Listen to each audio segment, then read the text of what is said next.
நமஸ்காரம். காமகோட்டி ஒரிஜினல்ஸ் நேயர்களுக்கு, அன்பர்களுக்கு இந்த குரியகோஸ் ரங்காவின் பணிவான நமஸ்காரங்கள்.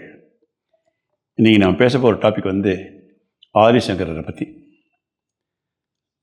ஆதிசங்கரர் தனக்கு சன்னியாசிக்குரிய தீட்சை பெறணுங்கிறதுக்காக குருவை தேடி போனார். ஒரு வழிய கோவிந்த பகவத்பாதாலை குரு ஓம்காரேஸ்வரர் க்ஷேத்திரத்தில் பார்த்துட்டார். ஆதிசங்கர் பார்த்துட்டார். பயங்கர மழை கொட்டின்னு இருந்தது. அப்போ நர்மதா நதி பெரிய வெள்ளப்பெருக்கு ஏற்பட்டு அந்த கோவிந்த பகவத்பாதா அந்த பக்கத்தில் குகையில் இருந்தார். நதி பக்கத்தில் சீடர்களோடு இருந்தார். நர்மதாவுடைய வெள்ளம் அந்த பெருக்கு அந்த குகைக்குள்ளெல்லாம் வர ஆரம்பிச்சிடுத்து. கொஞ்சம் கொஞ்சமாக குகை லேசாக மூழ்க ஆரம்பிச்சிடுத்து. அப்போ தான் சங்கரர் ஆதிசங்கரர் கோவிந்த பகவத்பாதர்கிட்ட சன்னியாசி தீட்சை வேணும், அதை கொடுத்து என்னை சிஷியனா நீங்கள் ஏற்றுக்கணும் அப்படின்னு கேட்கட்டோன்னே கோவிந்த பகவத்தால் பார்த்தார். அவரோ, சரி, இந்த நர்மதை நதியை குகைக்குள்ளே வராமல் தடுத்தேன்னாக்கா உனக்கு நான் அந்த உபதேச மந்திரம் கொடுத்து உன்னை சிஷியனை ஏற்றுக்கிறேன் அப்படின்னு சொல்லிட்டார்.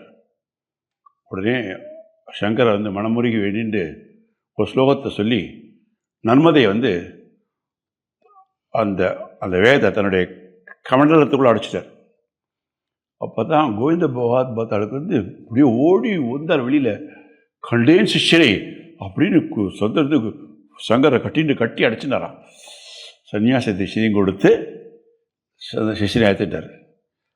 பிறகு அவர் ரிக்வஸ்ட் பண்ண பிரகாரம் சங்கரர் கமண்டலத்தில் இருக்க நர்மதை நதியை அவருடைய குரு கேட்டாருங்கிறதுக்காக அவருடைய போக்கில் நீரை நதியிலே கொண்டு விட்டார்னுங்கிறது கதை. கிட்டத்தட்ட 2500 வருஷத்துக்கு மேலே ஆயிடுச்சது இந்த நிகழ்ச்சி நடந்து.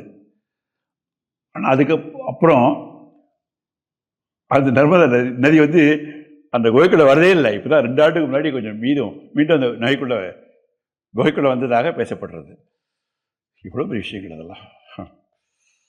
மகாபெரிவா சரணம்.